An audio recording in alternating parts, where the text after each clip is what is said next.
Perfect. Welcome, everybody. We're very excited to be here today, and I wanted to especially welcome all of the entrepreneurs, esports gamers, investors, and everyone that joins us today. Welcome to Esports Mini Conference, our 99th OPN event. Very exciting. Wayne Gretzky. It's beautiful. Quick intro to myself. My name is Jeffrey Potvin, and I'm the founder and I guess one of the drivers behind OPN. And I want to thank everybody again for joining us today. Please feel free to connect on LinkedIn if we haven't connected, but thank you again.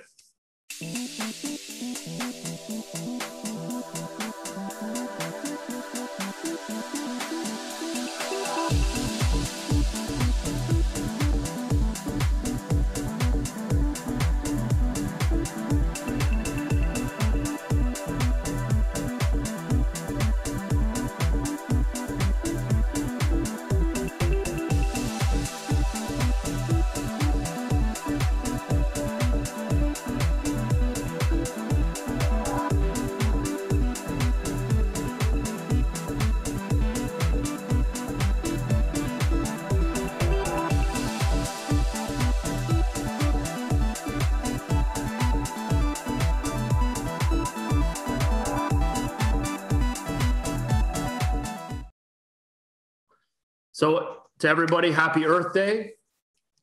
Overall, a fantastic day that we've got going on today so far. So a little bit about ourselves. We have a couple of events coming up just to take note to.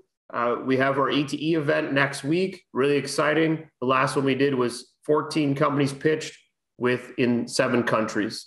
Our pitch program, Skip the Line, it starts now, and we'll be executing that on May 19th and 20th. And our final investor pitch is on May 26th, which is in front of 50 plus global investors. It's a 7-minute pitch, 10 minutes of Q&A. And we're excited to help early stage companies get access to funding. And how does that work? Well, we created our own little space in between all of the angel and VC groups. We work with Techstars and all of the Founders Institute, all the incubators and accelerators to run through DealFlow, and we help angel companies get ready for investment. We're part of multiple angel groups, so we do work with and operate with inside of their businesses to help feed them with fantastic businesses. And today we're going to talk to and have some of those companies that are going to pitch. So as I mentioned on our program, what we look at, it's 10 companies. We qualify 8 of them at the end. Through those 300 companies we see a month, we net them down, work with them on a consultation and coaching side, build their data room and get them pitching. And then from there, it's a 7-minute pitch with 10 minutes of Q&A. And we're always amazed, but we love the fact that we've got such a great group of screening members and part of such a large global investment community. We'd like to also call out one of our early investors in both of our funds, big supporter, big fan of what we do. We're a huge fan of what Angelo Del Duca does, and he was nominated for an award, which we wanted to support and recognize to the community today. But Angelo's not only been a great part of what we do and a big supporter, but he's been a great mentor and coach to so many startups and businesses throughout the ecosystem that we really did want to shine a light on him today and thank him for all he does in the community. He's a great friend and a great person, and we're just excited to be able to work with him every day and be part of all the great things he does for the early stage startup community. So Angelo, thank you very much for always being part of it. You're a good man, and we like having you join us every time because you're always providing a lot of insight, and it's been a huge value to the ecosystem. So thank you. So today's agenda, really quick, really exciting, but we're going to jump into our keynote with Ben Pfefferman, which I'm super excited to hear what he's going to be talking about today. On that side, we've also got 3 panels. Our esports striving for diversity, esports path to pro, and how is esports evolving, engaging fans. Globally, we've got a lot of great esports players, startup businesses, and everybody that likes to jump in to participate in this. And of course, at 3 o'clock, we're going to have a mini pitch esport event where we have a great selection of global startups that are going to be pitching. So thank you for joining us, and please stay tuned throughout all of this. There's going to be some amazing speakers and content that we're going to be driving forward. So without further ado, I'm going to be introducing Ben Pfefferman. As mentioned, keynote, super excited to have him here today. Ben is the CEO of Amuka Esports, and they are a Canadian leading esports platform. Really amazing in what these guys have done. We can go back to Ben's film career, from documentary creation to all of the great things he's done, but the biggest one is all about Amuka Capital and what they've been able to do in this space. I think they classified Ben as being, well, I think he's a Jedi, but I think there was something, and he can remind us of what that was, but he is Yoda to esports, just a rock star in the space, and really opened up this space over the last 5 years. And outside of that, when Ben isn't spending all of his time helping and working in the esports arena, accelerating, incubating great startups, he's also a Fortnite streamer and has a big family. So really exciting to have you here today. Thank you. Sound check, testing, 1, 2, 3. Ben, what did you eat for breakfast? We all good? Yeah, you're good to go, ready to roll. Awesome. Ben, you want me to share the screen, or I will turn that over to you? Yeah, that's great. Thank you so much. Yeah, hi, everyone. Yeah, thank you for the introduction. And yeah, thank you to the hosts, to Jeffrey and to Laura for organizing this great event. It's a great opportunity to be able to talk to everyone and really sort of share sort of my vision and sort of what I'm seeing in the esports industry. So thank you. What I don't want to do is I don't want to give you the typical esports stats, that we've kind of all heard and thrown around. I think at this point, you probably know it's $1 billion industry. You probably know that the gaming industry as a whole, it's a $150 billion industry. And, Goldman's predicting this will hit 300 billion in 5 years. You've also probably heard the stat that more people watch League of Legends than they did the Super Bowl, and these are outstanding things. And the player base for PUBG Mobile exceeds most countries on this planet. But I think these stats and the size of the industry really doesn't do justice to what gaming in particular is doing as a cultural phenomenon. And I kind of just want to start by a very quick story. Last night, I was on a conference call with a Jewish organization, and they wanted to talk about how they can engage Jewish youth with online programming. And evidently, the conversation moved towards Twitch and how we can use the platform, and I gave a few suggestions. And after the meeting, the rabbi sent me the following text, and I think this is very important to the discussion we're going to have today. So he said, I'll just read it. Feel like a dinosaur. People like to watch other people play video games and talk about them playing games. Gewalt, which means like, oh my, P.S. nice beard. Okay, so that's the message I get from this rabbi. And I had a chuckle, and I was thinking, how am I going to reply? And so what I said to him was, just replace the word video games with football, and the whole thing makes sense. So let's read back the text again and put in the word football. Feel like a dinosaur. People like to watch other people play football and talk about them playing football. Gewalt, P.S. nice beard. That makes total sense. Watching people play football is so normal. So where's that block that people still find it weird that people watch other people play video games? So what I want to do to really unpack this all is kind of try to understand 3 big questions that are, I think, obstacles for really getting what the whole gaming industry is trying to get. So one is, let's talk about why is it weird that people think it's weird that people watch other people play video games. What about all this talk about video games being, violent and detrimental to kids and all the negative impacts? And what's the deal with streaming and its sort of bigger impact on the whole, 2-screen ecosystem and everything else? So I think once we unpack these 3, I think we're going to have a really good idea of what we're talking about today. Okay, so the problem of when people ask me at cocktail parties or whatever, what do you do? And I tell them, and that's a typical response. I just don't understand how people watch other people play video games. And I was always bothered by that discussion because there's so much garbage on TV. Like, I fill in the blank. I can't believe people watch other people watch the Kardashians. I can't believe people watch other people watch this and that. And, there's so much out there. So why do people have this block? And I struggled with it and thinking about it, like, why is it? It's still so weird. And then I tried to put myself in their shoes. And, what's interesting is cricket. I don't know if you know, cricket is actually the second most played sport in the world. And I was thinking, if someone pitched me a cricket deal, I would probably have the same response. I can't believe people watch cricket, talk about cricket, everything like that. I'd have the same objections to this. And at the end of the day, I have to really ask myself, why is that? Why is there that block? And at the end of the day, I came to the realization is because we don't know the rules. When you don't know the rules of a game, it makes total sense. It's insanity. To me, I don't know the rules of cricket. They're hitting a ball. They don't even wear baseball gloves. The scores are really high. For some reason, it always ends in a tie.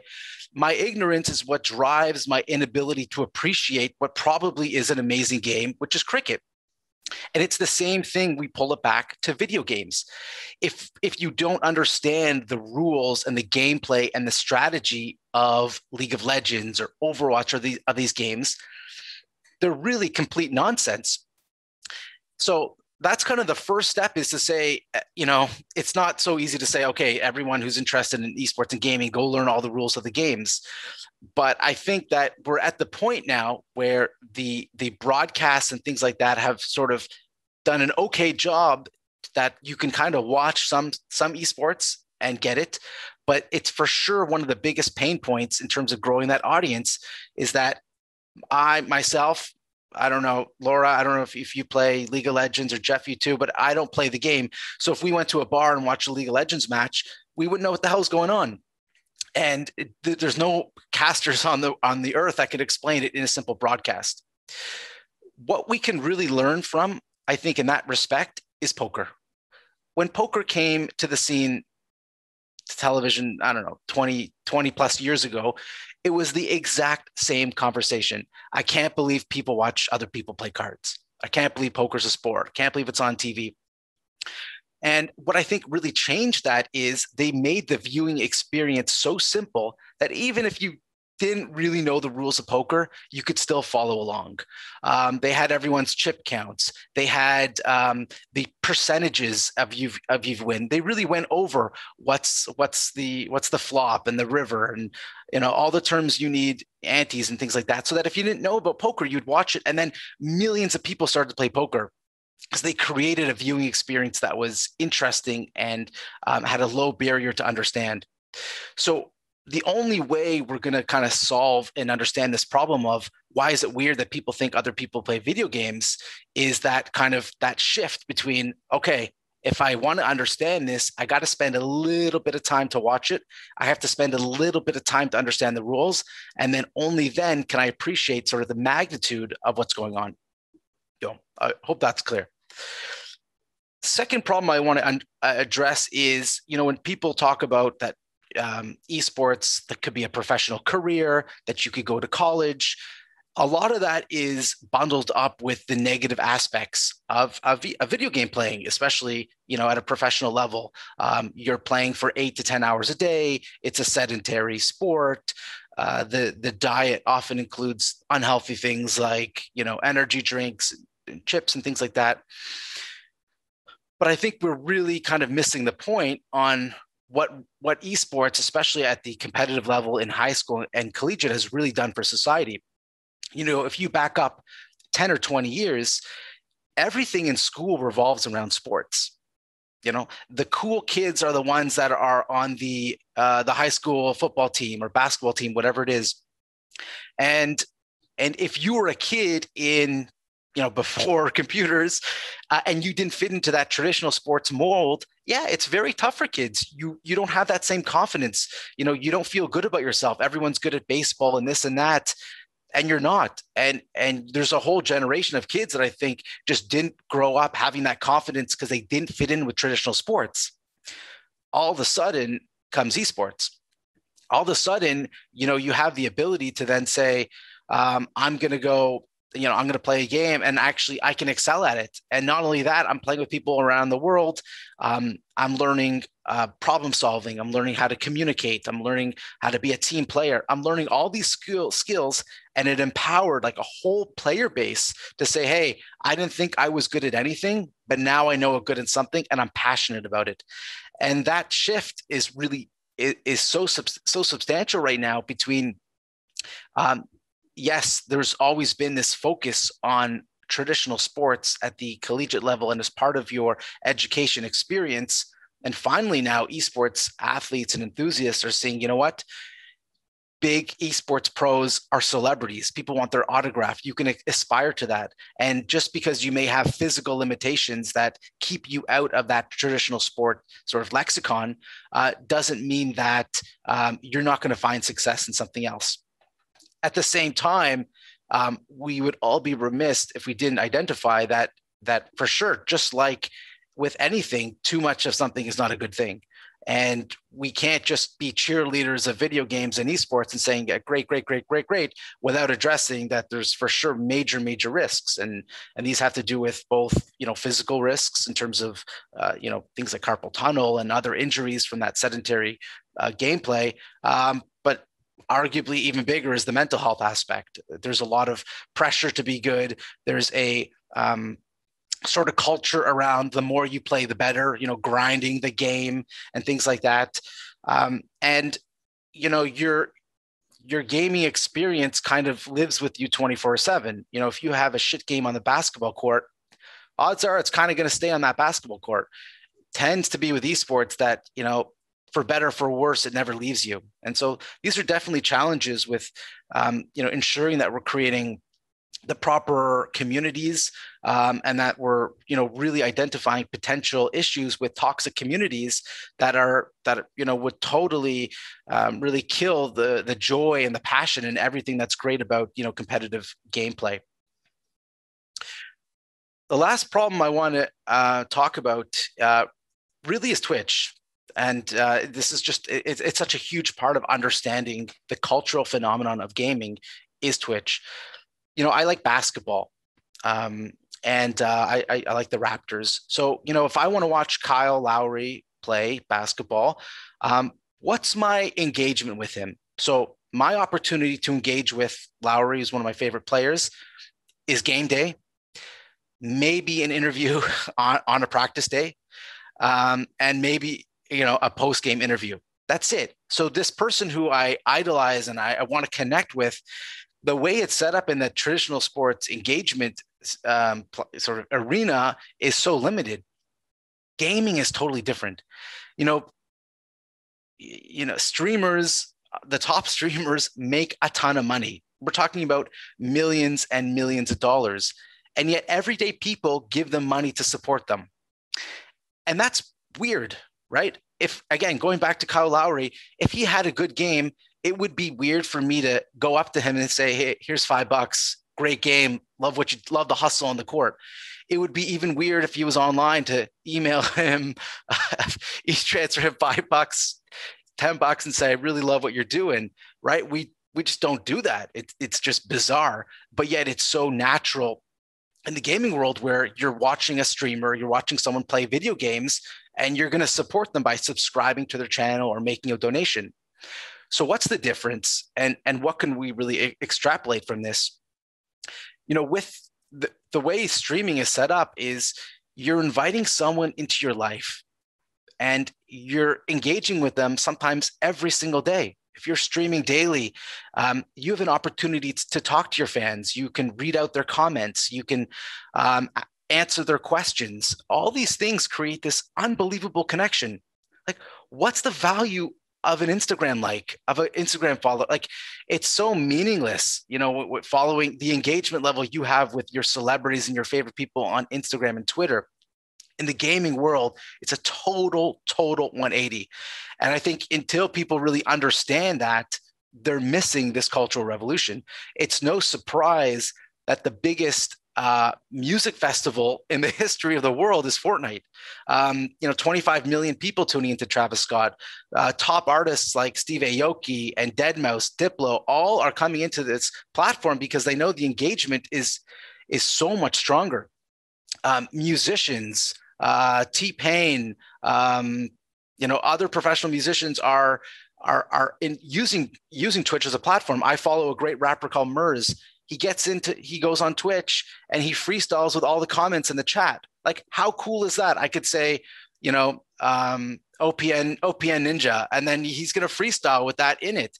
Like, that's the type of amazing engagements that you are getting with, again, I'm saying Twitch, but I also mean, I'm including some of the other platforms, Facebook Gaming and YouTube, which are building the similar functionality, but you're creating these unbelievable relationships with people.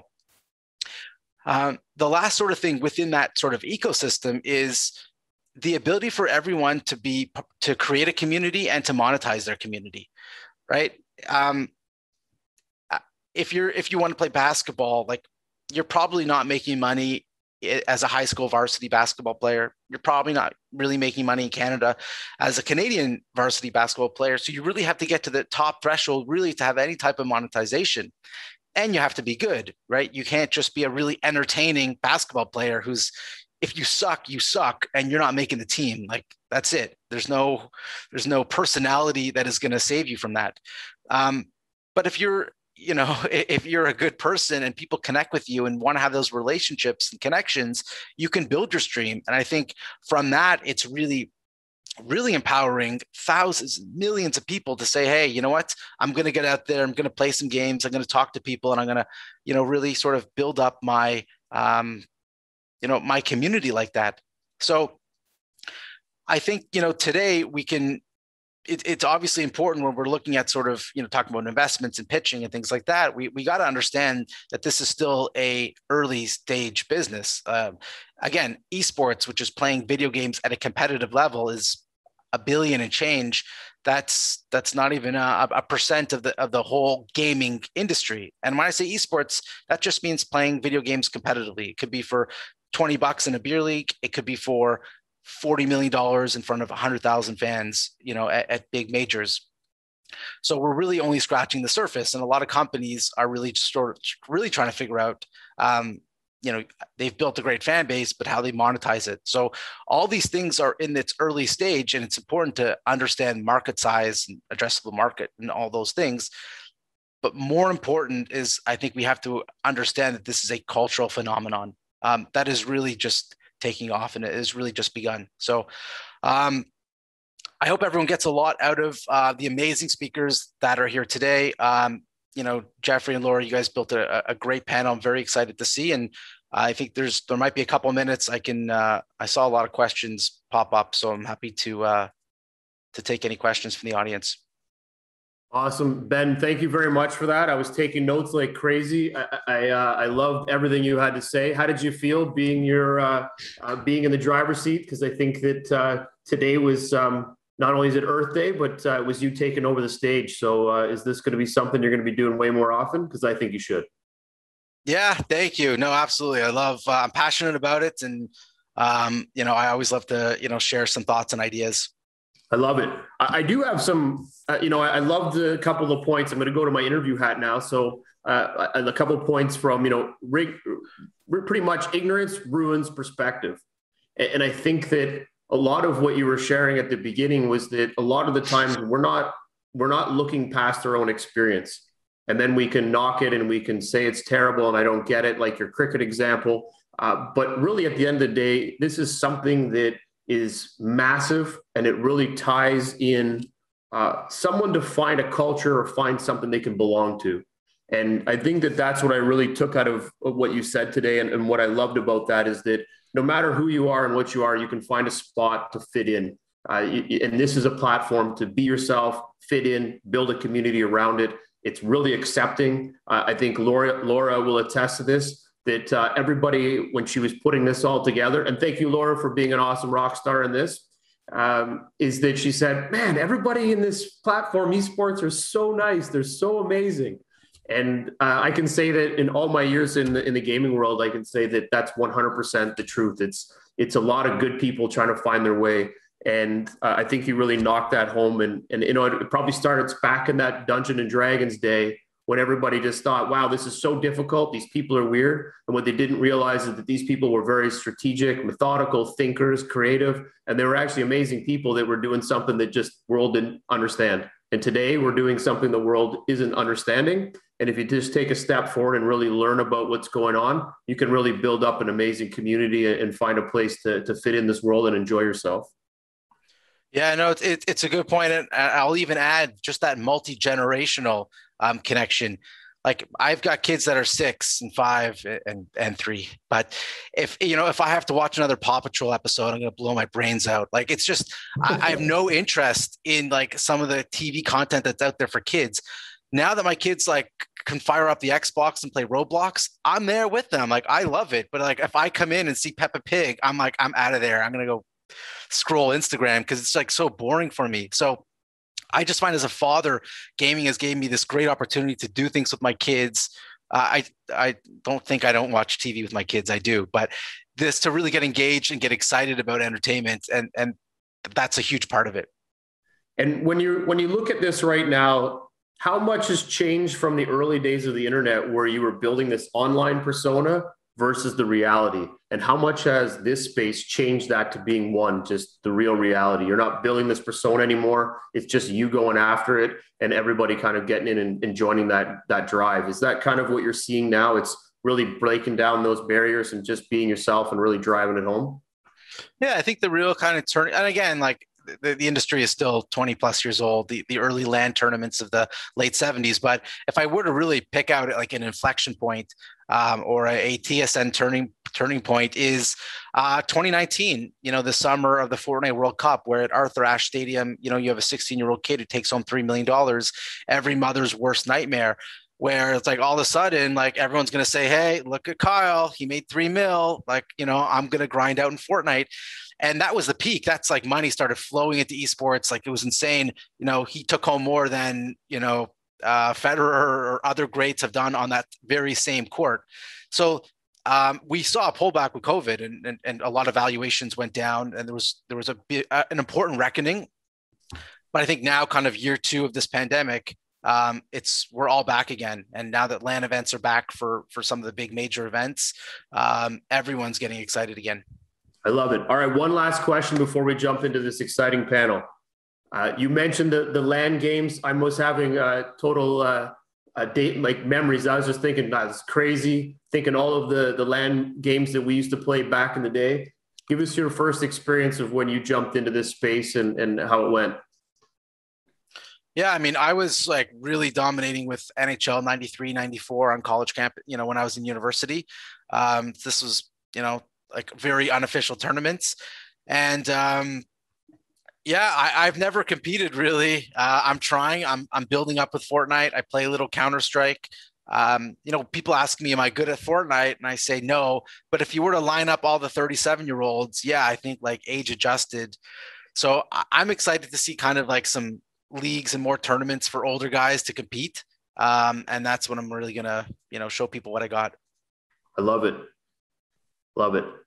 All right. Well, let's transition now into our panel if that works for you guys. So Jessica, Marcus, and Catherine, if you guys can raise your hand, we'll bring you into the mix. Marcus, why don't you give us a little bit of a background on yourself, just a 30-second intro, and then we'll go from there, please. Yeah, thank you all for joining the event. Let me know if my audio is messed up because I'm a noob at streaming, so my setup is not where it needs to be. I got room to grow. But I got Super Mario Brothers 3 for Christmas when I was 6. Been playing video games ever since. It taught me to get into and pursue technology career. Been a software developer the last 15 years. Jumped into the gaming industry 2013 because I was building my own game and couldn't find a way to scale an audience for it. So my twin brother and I, we built a solution for that called Project MQ.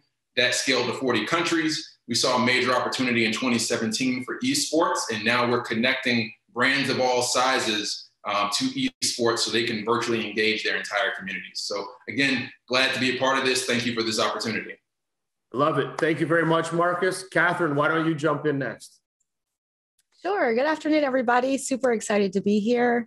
I'm Kat DeShields Moon. I've had the opportunity to bebop all across the gaming and esports industry. So games journalist to working for a marketing firm that dealt with indie games to community management at Hi-Res Studios to partnerships at Skillshot Media. And now I have the privilege of dabbling in VR with Shell Games. Been a gamer my whole life. Super excited for the lineup. Know Marcus very well. Big fan of his work and everything that he's done. And it's going to be a great afternoon. Thanks for having me. I love it. Thank you. Jessica. Hey, everyone. So thank you for having me here.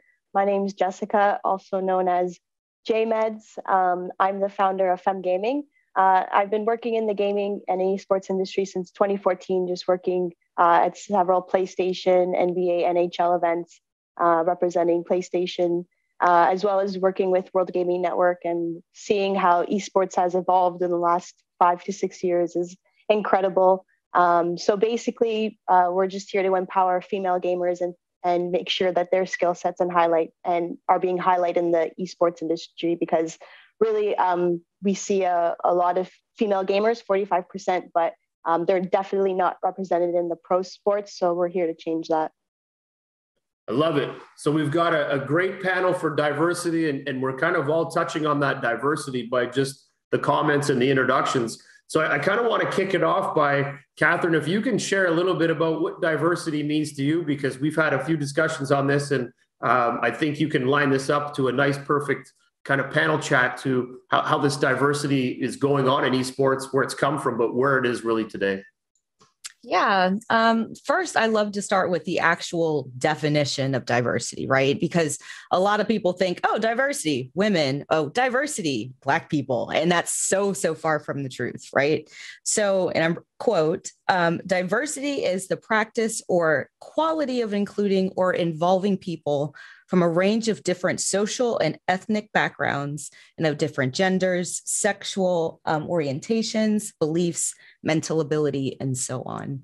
So it's a very, very, very wide net. And statistics today show that gaming and esports could be a little bit more diverse than it is right now. So essentially, diversity in gaming and esports in particular is much, much more than establishing an all-women's esports team, even though there is definitely a place for that.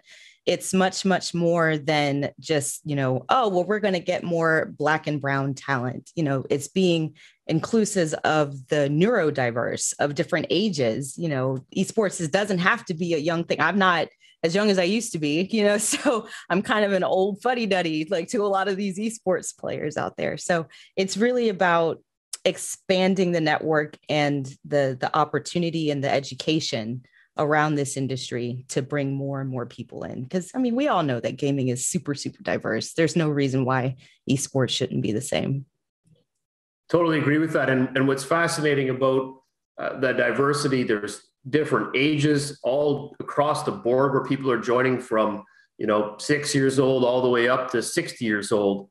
And one of the things that we chatted to, and I think Marcus, you really kind of alluded to this, and you had a bunch of different stats to kind of support how this diversity needs to change. And how do you see that this is changing in larger cities and around the country, especially that you're in the US? How are you starting to see that esports is changing cultures, changing the way people are interacting? And is it happening more? And are you seeing that growth occurring that gets you guys excited about what you're doing in this platform? Great question. I think it's starting to grow. We're starting to see it. And I think last year was a major catalyst for it. You've got the Queens Gaming Collective. You've got HBCU Heroes, Community, all these different organizations around specific demographics that are starting to spawn, no pun intended, but the issue that, or I guess the opportunity here is something that Kat mentioned earlier. What we really need to see is kind of a full inclusion, not these segregated silos of demographics, but where everyone, regardless of their age, their race, their gender, their geography, can participate in esports the same way you see in gaming. And I think it's no coincidence that the gaming industry, again, is north of 150, somewhere between 150, 175 billion dollar industry with 3 billion 3.5 billion gamers nearly worldwide. And you don't see that same kind of diversity and that growth represented in esports because it's so exclusive. You know, if you're not roughly 16 to 24, or you're not a blue chip brand, and in many cases, white or Asian male, there's not really a space for you in esports. So that's the growth opportunity. And we even talked about last week, the entire region of Africa is excluded from esports. That's 1.3 billion people. So there's definitely opportunity. We've seen some progress, but there's a lot of work to be done in the space. And Jessica, with what you're doing on your side of building into this space, which is phenomenal that you're focusing it on the female structure and trying to get more female gamers out there, how are you finding the educational side of this is working? Because as Lucas mentioned, you've got groups that are starting, you're getting into that educational side, but really there's so much more that can be brought down to colleges, universities, secondary schools, primary schools, to start to get them to feel, hey, I should be going into this. I should learn about this space and become more educated. How are you finding that kind of journey is working for you guys?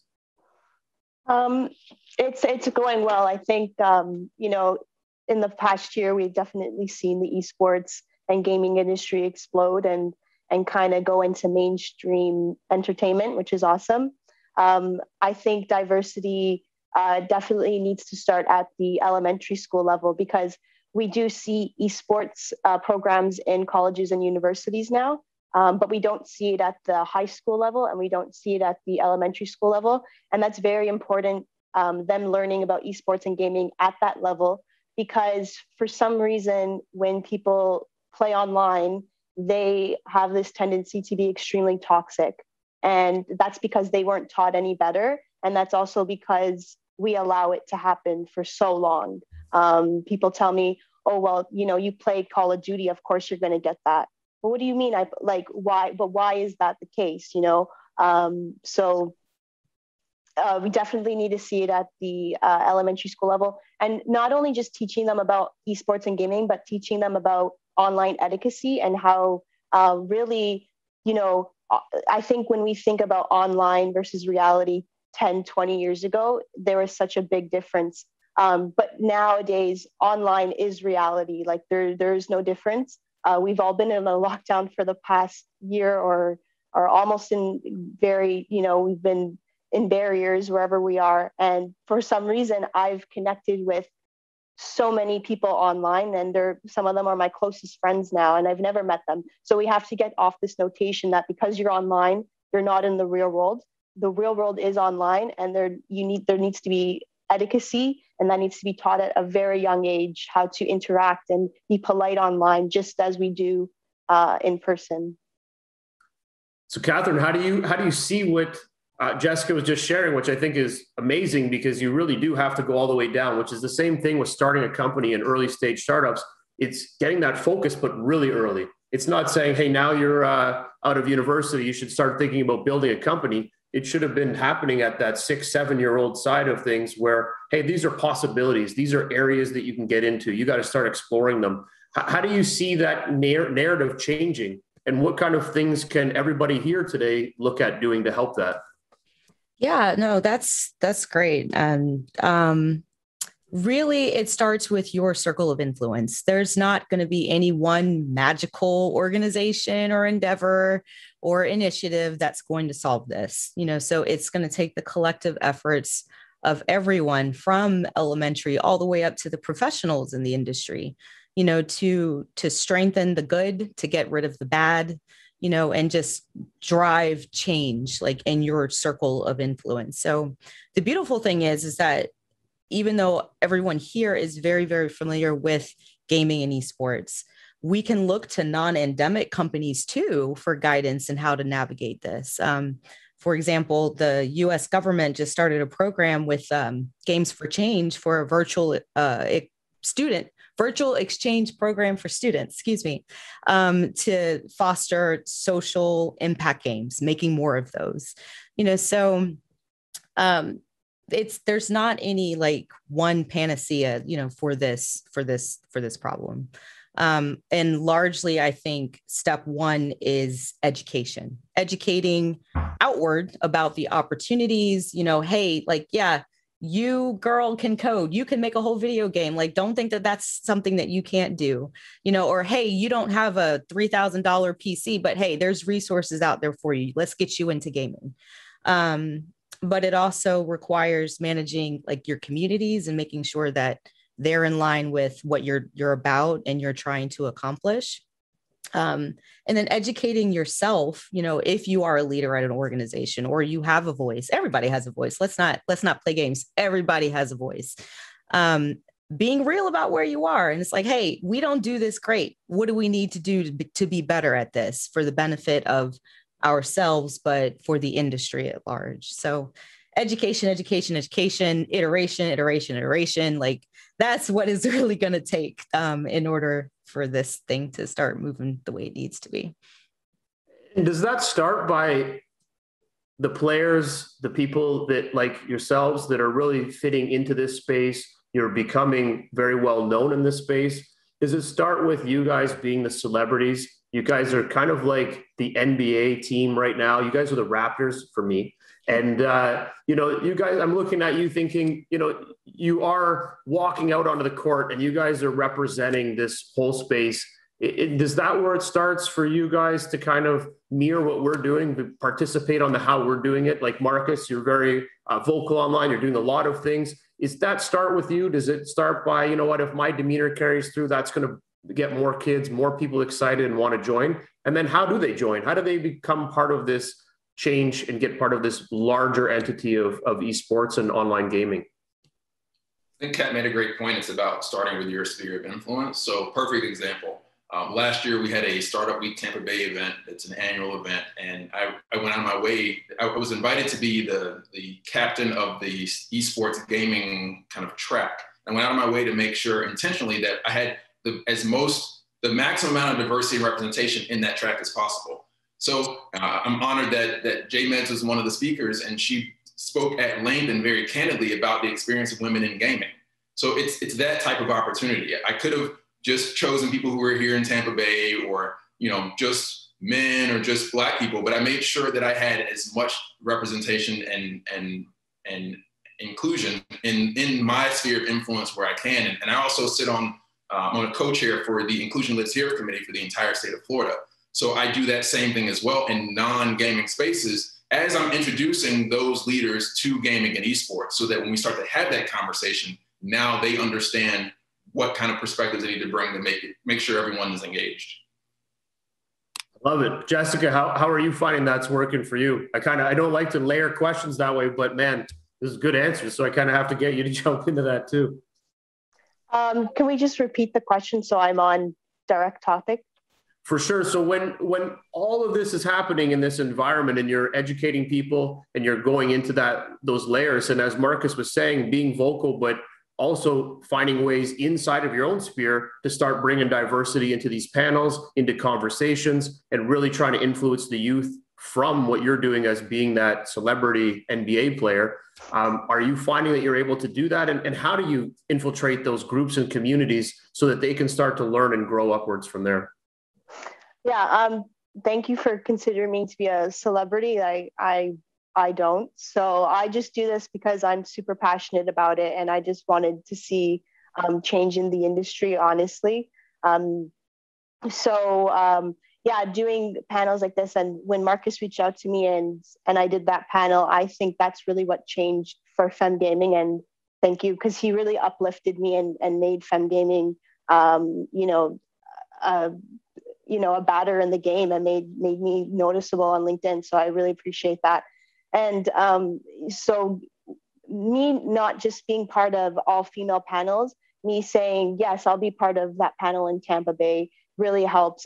And just using my voice to speak about women's experiences really helps. I think, doing panels like this where you have Black women, Black men, white women, I would love to see. I'm going to be doing a podcast next week, and I'm bringing one of my community coordinators, and she's a transgender woman. And I've never seen a transgender woman in esports on a panel. And so I'm so happy to bring her on next week. And I've never seen someone with a disability on a panel, because people with disabilities, they're able to communicate. And, so I think we need to see more people like that, not just people that look like me, like, a typical white woman. We need to see people like transgender women with disabilities, old women, like 65-year-old gamers, like, everyone. We need to be super inclusive and yeah. Is there an overall governing body that's kind of immersing from this? Because mental health is becoming a big component to everything that's going on in this space right now. So is there kind of someone that's kind of pulling out, an organization that's working down at the community levels to educate and bring people into gaming online? And then is there a governing body that's kind of looking at this from a mental health perspective, or reducing sexual harassment? Like, is there things that you guys are seeing that are changing, that are coming into this space because it's moving so rapidly? And like in normal big business, you kind of have these structures that are set up everywhere. Is that starting to expand, or is that more of an opportunity in this space? I definitely see it expanding. I don't know if anyone's heard of Gamer Safer.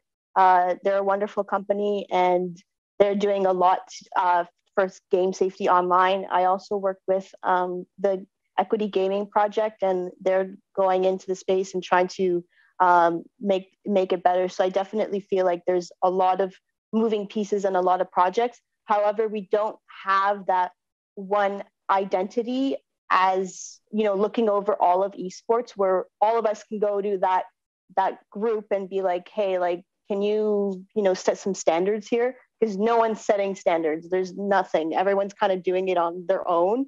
And I would definitely love to see some sort of big like an official esports committee of the world representing everyone and setting the standards for us all. And I don't know if there is something like that, but they should be doing a better job if there is.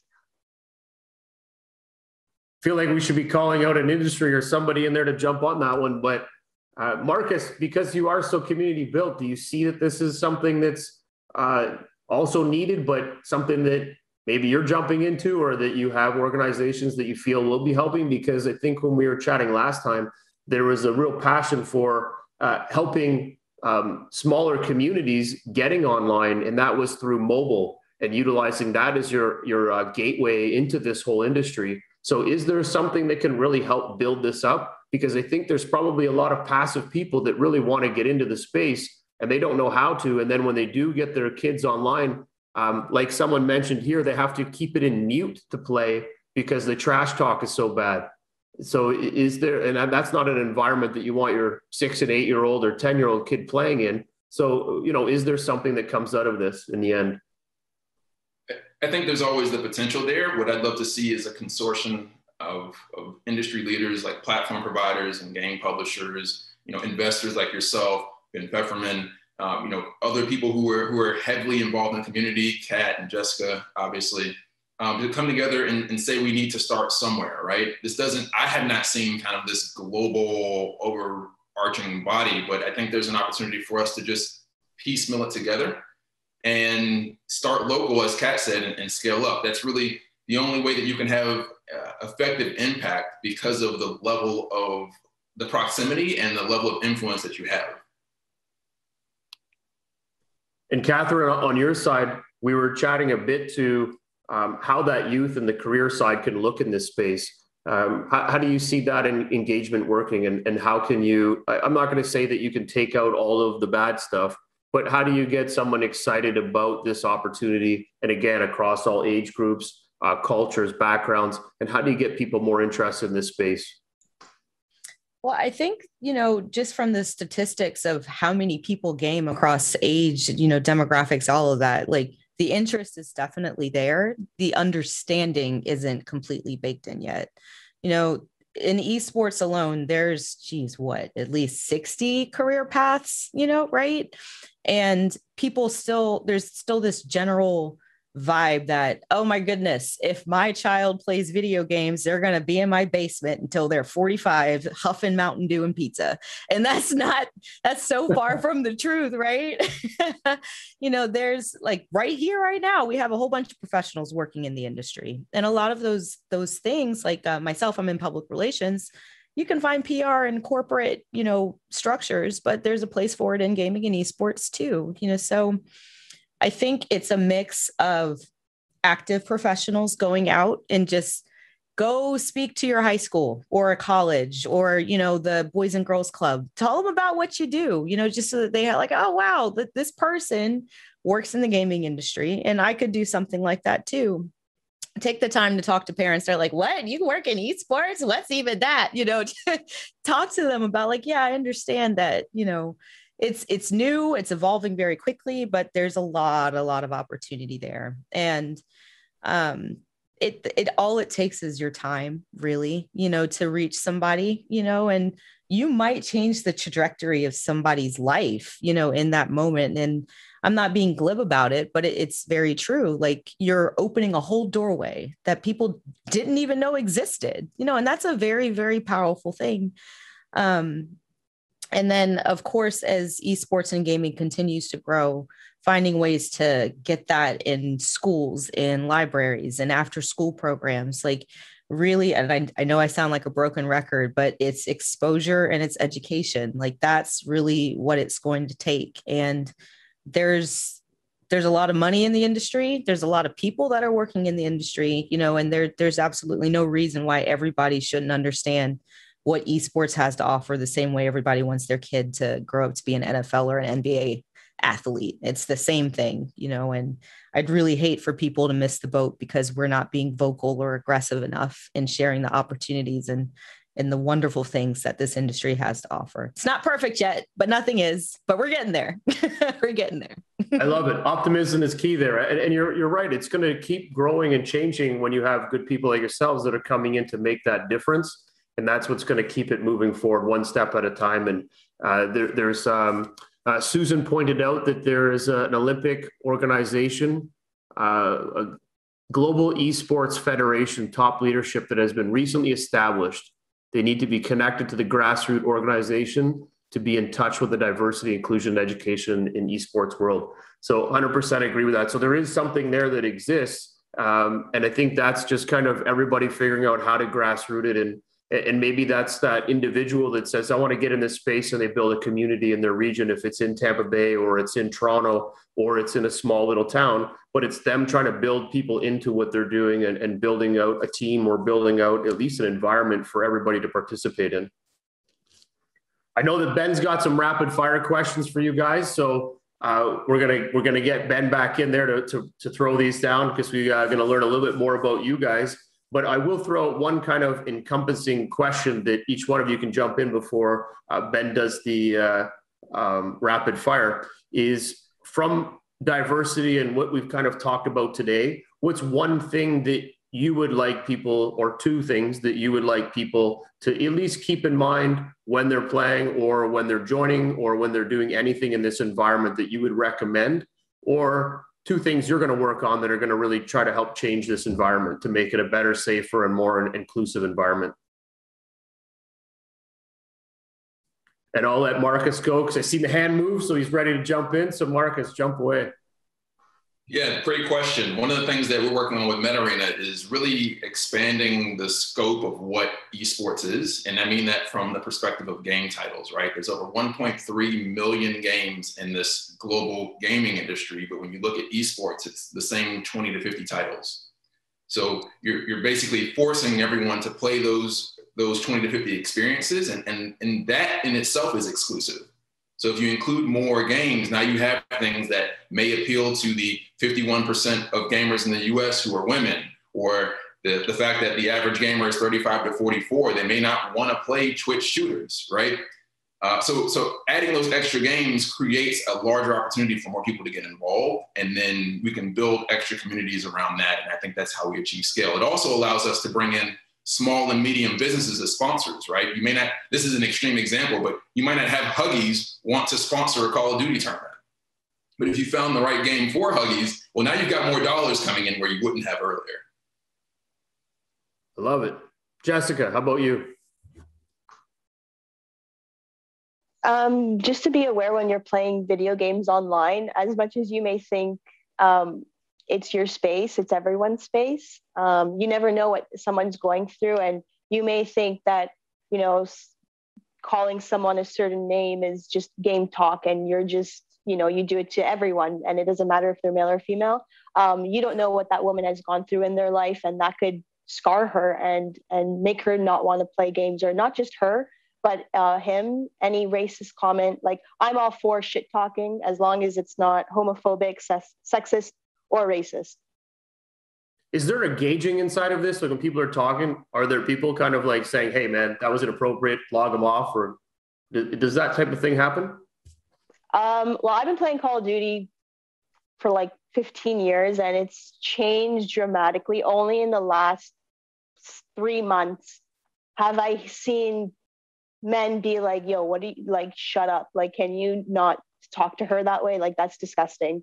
But in a year ago, it was, they would just jump on, or they would just ignore the fact that was happening. So I definitely see change, thankfully, but I definitely would like to see more.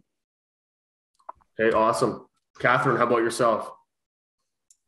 Yeah, so shameless plug. I have a company called Divertica, and it is a platform for industry professionals to come together as a think tank to advance diversity and inclusion. And fortunately, I'm in the pitch session later this afternoon, so learn more there. But from a personal perspective, reach across the aisle. Sit down and play a game with a cousin who's like, oh, gaming's stupid. Find something, connect there. Talk to a non-endemic business partner about, hey, we could work together. This is what we can do. Let's brainstorm. You don't have to change the world in that conversation. You don't have to make them a gamer in that minute, but that second of exposure, that drawing somebody in, like, on a one-on-one level and just being real with them, those tiny moments lead up to very pivotal, big shifts, right? What is it, like the concept of 1% gains or something like that? I'm probably misquoting it, but that thing, that's what we need to do. And, it's so easy. Don't overthink it. Just do what you can do as an individual, and collectively we can rock this thing. If I can just want to add one thing, talking about sort of toxicity and what do you do in these situations. It actually happened to me a couple of weeks ago. I'm in a Fortnite game, and there's a kid who's really running his mouth at the beginning of the game, and an older guy, again, I can't see them, just judging by his vocabulary, starts making all these racial comments against this kid, and goes on and on. And before I can even say anything, the kid then starts making all these homophobic comments towards this guy, and they're both going, one's making these comments one way, one's making these comments the other way. So I'm like, well, what do I do? So I'm like, I can't get a word in, and they're just going off. So I mute one of them, and I tell the other guy to mute the kid. And then I speak to the older guy, and I explain to him, like, you're better than that. Like, this is ridiculous. You can't be doing this. Like, yes, the kid's running his mouth, but like, you're an adult. And then did the same thing, told the kid, hey, I already spoke to this guy, but just if you can gauge kind of one-on-one, at least I had the opportunity to say, yeah, I know what he said was wrong, but it doesn't mean you make these comments the other way. And, I flagged both their epic IDs. I don't know if that does anything, but I think that's really the only way that, as you're playing and you see it, you have to try to identify and do something about it. No, that's awesome. And I love the fact that you're taking that stance, because it does change the room, and it changes people to be more cognizant when they learn from people that are taking a stance. A lot of time we sit back and don't make the comments. I think that kind of entices it to keep going, and then it doesn't end. So, I'm thinking back from when I was doing LAN parties to we ran servers on our end, and we would run Call of Duty servers and everything else, and Roger's trying to shut us down, and Flynn pinging the hell out of us and trying to drop our servers.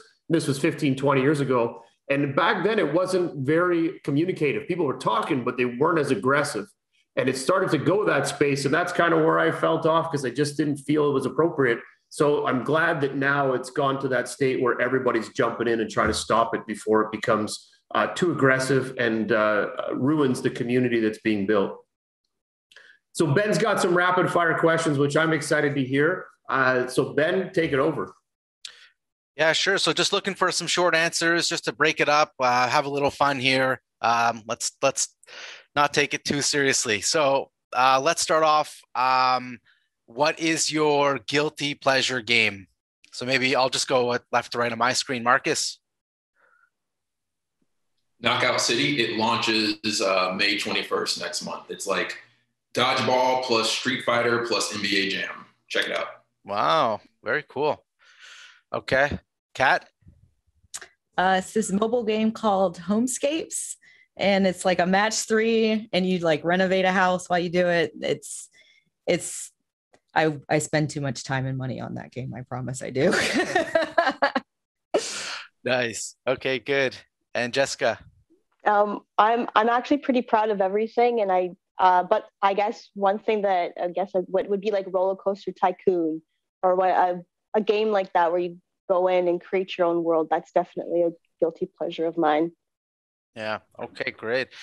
Hopefully everyone knows there's a huge court battle between Apple and Epic. Who's going to win that court case? Let's just go through again. I guess that's Apple. They have terms of service, and Epic violated the terms of service. It's pretty cut and dry there. Yeah. Okay. What else? What do you guys? Yeah, Kat? +1 to that. Yeah, I agree. Wow, 3-0 for Apple. Wow. Okay. I thought the gaming community would stand by Epic, but okay. I actually agree too. I don't think they stand a chance. Who do you think is the most? We hope that he fights. We hope that they fight. So we hope it goes well. I think Epic does need to step up, even though they did wrong. Yeah, definitely going to be very interesting to watch that one play out. Just, talking about toxicity, who do you think is the most kind of hated or like toxic streamer out there that, maybe shouldn't be in the scene? I don't watch a lot of streamers, but I've heard bad things about PewDiePie from time to time. So maybe all his stuff's not toxic, but I've seen him in the headlines for being toxic. Yeah, no, for sure. I unfortunately don't follow a lot of toxic players. I don't follow a lot of streamers unless they're streaming esports. So I unfortunately don't know a lot about that. Okay. Yeah, I'm kind of in the same boat. I follow a lot of like small grassroots community organizations, and we have chill vibes there. So, yeah. Okay. I want to turn up the heat a little bit. If I want to be a little controversial, okay?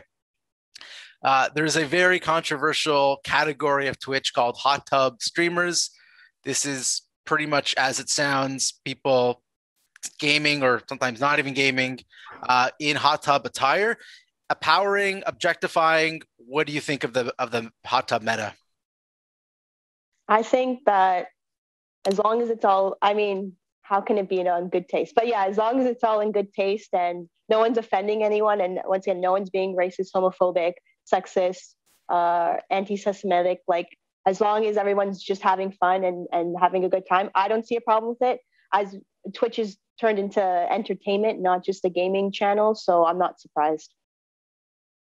Yeah. Okay. What do you guys think? I agree. It's just like they're just chatting, right? They're just finding other ways to make it non-gaming content so they can get a wider audience. So as long as, everyone's in their swimsuits, then hopefully it's an even keel there. But Twitch has had some bad history with that type of content in the past. They're implementing a dress code. So we'll see where that goes. Yeah. Okay. And Kat, what do you think? Yeah, no, I agree with what J Meds and Marcus said. And, ultimately it's like, what's going down in chat? Like, if that is all disrespectful and funky and ugly, then yeah, we need to do something about that. Yeah. Okay, great. Last question for you guys. Chess has made a massive comeback on Twitch. Is there another board game that you think might have a chance to, make a comeback on Twitch? I think an interesting one might be Clue, strictly because of the Among Us phenomenon last year. I feel like that was like a digital version of Clue. That's a great point. Yeah, great suggestion. I think if you could do like a virtual Risk. I remember that game was really popular and overtaking the countries and just getting worldwide domination. I think that would be fun, and you can get the whole world involved. Like everyone would love to do that. So I think that would be cool. Awesome. Yeah. I don't think Extreme Solitaire would be too interesting, but I'd be curious to see Monopoly, and then use it as an educational tool in terms of like real estate and whatnot. just because I think there is a lot of inherent power in taking games and applying it to real life education and situations. So I think that would be very interesting, especially if we get some business tycoons in on that. Okay, hopefully it's all great suggestions. Hopefully any up and coming streamers have some potential new ideas. But yeah, that's it for the lightning round. So thank you guys. I love it. That was great. There was a company yesterday we chatted with. It was in the Super Chess. So utilizing that platform, and they've reinvented the whole way that it works, which was very exciting. So I think that there's a lot of movement happening to say, how can I take something that was existing and change this into a way better format that's more online based and turn it into a real exciting game. So I think we're going to see a lot of that happening in the upcoming years, which is going to really blow this whole esports and gaming industry right wide open. So there's Queen's Gambit, infuse the interest. There's lots of comments in here. You guys will have to go in and read them. Christopher pointed out that he's part of the Global Esports Federation. They were asking, what grassroots organization do you think should be in touch with? I guess reach out to each of us directly and we'll connect you with our networks. And, it's just kind of an each one, reach one opportunity there. Okay, awesome. They just pointed out they'd like to see Mastermind digitized too. So very cool. Awesome. Well, I'm going to say thank you very much, you guys. I always like to leave everybody with the last word. So Catherine, maybe you want to share one last thought, comment, feeling, whatever you like to do. Floor is yours. And then we'll do Jessica and Marcus, but any last parting words. But thank you very much for joining us today. I don't know. Thank you for this and the opportunity. Always great meeting people. I think my last word is, in gaming and esports in particular, a diverse workforce creates diverse experiences. And it's very, very important, to do what you can in your circle of influence to enact change. Don't wait for some invitation. Just do it. Just do the thing. I love it. Jessica. I just really quickly wanted to touch upon why we don't actually see women in esports, even though there is 45% gamers and 5% esports players. It's typically because the fact the past 20, 30 years, online gaming has been a safe place for the white typical male to go on and build relationships and foster their skills. Whereas women weren't be able to do that. We weren't able to go online and build our skills and build those relationships. These esports players that we see now have been playing these games since they were 10-year-old boys. And they were able to go on and talk to each other and meet and build that skill set. No one's born an esports player. You've built that since you were a child. So now if we have safer environments, women will be able to meet each other online. Same with gay people, like they'll be able to go online and not hear the homophobic comments, and the same with Black people. They'll be able to go online and not hear the racist comments and build relationships safely like the typical white male has been doing for years. And that's the only reason why we see them in esports, because they've been able to build their skill set in a safe, not in a safe manner, but in a manner that they were comfortable in. So I just want to really say that, and I'm happy things are changing. And I don't think also we knew that there was all these other women players playing. I think we only thought we were the only one playing. And now we know, that person who has their mic off, she's probably a girl. And now we know that. And so it's quite interesting. I would love to see the evolution of female players in the esports scene. Brilliant. Well said. I like that. Marcus. Yeah, I want to echo, thanks for this opportunity, and it's great to connect with all of you. And I invite the other panelists, JMEDS and Kat, to share your LinkedIn link in the chat so everyone who's watching can connect with you. But my parting thought is that this isn't just a moral imperative, it's a business imperative. Because again, we're looking at esports as $1 billion market versus what might be, closer to approaching $200 billion gaming industry. And by becoming more inclusive, you can create more opportunities to generate revenue. Again, the Black community is the greatest consumer of gaming content across all racial demographics. Again, 51% of gamers in the US are women. So if you create a more inclusive environment, you create more opportunities for people to watch content, engage in content, and spend money on companies, content, brands, things of that nature. So creating more inclusive opportunities create more revenue opportunities. And we certainly need some revenue opportunities here in esports. Welcome. Thank you very much, guys. Very well said. All three of you guys. Again, you guys are the NBA stars right now. So keep pushing that out. Huge respect. Thank you again for joining us. Please jump in on the panel side, on the chats, post your LinkedIn, and keep growing and keep showing people what it takes to be in the esports industry. You guys are great. Thank you.